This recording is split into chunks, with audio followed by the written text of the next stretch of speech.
Doctor Praveen Togadia याद है ना आपको? वो एक बार फिर चर्चा में हैं। उन्होंने प्रयागराज में तूल पकड़े शंकराचार्य विवाद को लेकर चेतावनी दी है। डॉक्टर तोगड़िया किसी वक्त विश्व हिंदू परिषद की सबसे बुलंद आवाज थे। देश के घर घर में उन्हें पहचाना जाता था। वो टीवी पर छाए रहते थे। नरेंद्र मोदी जब गुजरात के मुख्यमंत्री बने तब शुरुआती वर्षों में मोदी और तोगड़िया की दोस्ती की कहानी सुनी जाती थी, लेकिन आरोप लगाया जाता है कि बीजेपी के प्रभावी नेता उन्हें हाशिए पर धकेलते गए और आखिरकार जो डॉक्टर तोगड़िया कभी विश्व हिंदू परिषद की पहचान थे, वो इस संगठन से ही आउट हो गए। डॉक्टर तोगड़िया बहुत दिनों के बाद फिर से अखबारों में छाए हैं। उनके बयान टीवी और सोशल मीडिया पर चल रहे हैं और इसकी वजह है शंकराचार्य विवाद। प्रयागराज माघ मेले में जारी शंकराचार्य विवाद में डॉक्टर प्रवीण तोगड़िया का बयान बहुत चर्चा में है। डॉक्टर तोगड़िया ने चेतावनी दी है, हिंदू बटेगा तो कटेगा। तोगड़िया ने कहा, मैं स्वयं अत्यंत दुखी हूं। ये केवल मेरी पीड़ा नहीं बल्कि पूरा हिंदू समाज इस स्थिति से व्यथित है। आज हिंदू समाज आगे बढ़ रहा है और उसे किसी भी प्रकार के आंतरिक विवाद से कमजोर नहीं होने देना चाहिए। जानकारों की राय है कि डॉक्टर तोगड़िया ने इस मुद्दे पर बड़ी व्यावहारिक सी पहल की है। वो किसी एक पक्ष का न समर्थन कर रहे हैं और ना ही विरोध। उन्होंने आदि शंकराचार्य की 2500 साल पुरानी परंपरा और गोरखनाथ पीठ की महंत परंपरा दोनों को पूजनीय बताया है। उन्होंने सीधे मुख्यमंत्री योगी आदित्यनाथ से अपील की है कि वो इस विवाद का समाधान निकाले, क्योंकि उनके गुरु महंत अवैधनाथ ने हमेशा संतों को जोड़ने का काम किया था। कई लोगों को यह भी लग रहा है कि डॉक्टर तोगड़िया इस विवाद के जरिए मुख्य धारा में वापसी की जमीन तैयार करते नजर आ रहे हैं। ये विवाद मौनी अमावस्या के दिन शुरू हुआ, जब शंकराचार्य स्वामी अभिमुक्तेश्वरानंद सरस्वती को प्रशासन ने पालकी से स्नान करने के लिए जाने से रोका। शिष्यों के साथ हुई धक्का मुक्की और बदसलूकी के बाद शंकराचार्य धरने पर बैठ गए, लेकिन मामला तब और भड़क गया जब मंगलवार रात 12 बजे मेला प्रशासन ने उनके शिविर पर नोटिस चस्पा कर दिया। नोटिस में प्रशासन ने उनकी पदवी पर सवाल उठाते हुए 24 घंटे में सबूत मांगा कि वो खुद को शंकराचार्य कैसे कह रहे हैं। अभिमुक्तेश्वरानंद ने इसका 8 पन्नों का विस्तृत जवाब दिया।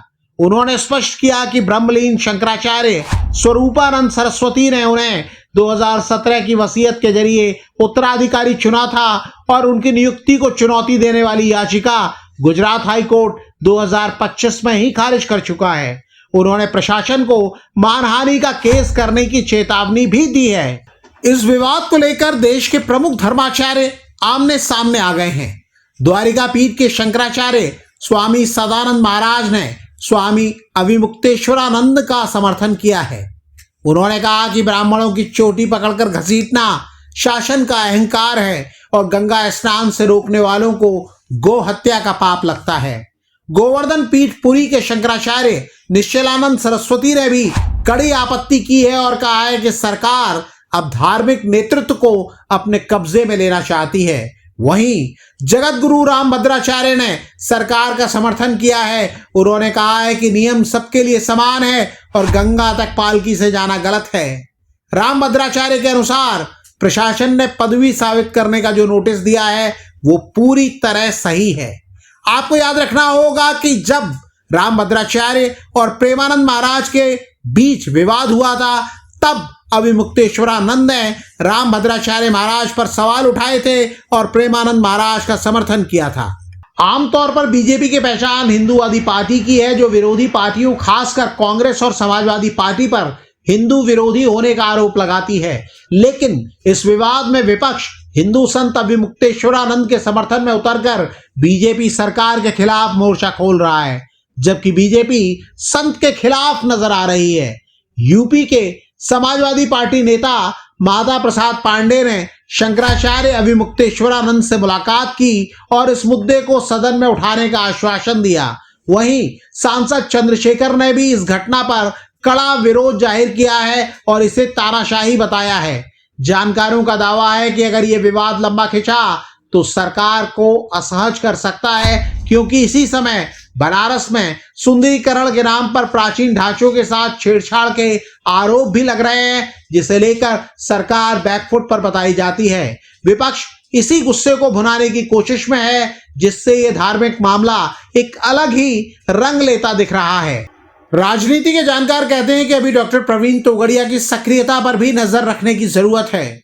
उन्होंने अपना अलग अभियान तेज कर दिया है। वो देश भर में साप्ताहिक हनुमान चालीसा और हिंदू कल्याण केंद्रों के जरिए करोड़ों हिंदुओं को जोड़ने का दावा कर रहे हैं। इस बीच स्वामी अविमुक्तेश्वरानंद के पक्ष में विपक्ष के नेताओं के लामबंद होने का क्रम जारी है। अखिलेश यादव उन्हें समर्थन दे चुके हैं। दोनों के बीच फोन पर हुई बातचीत वायरल है।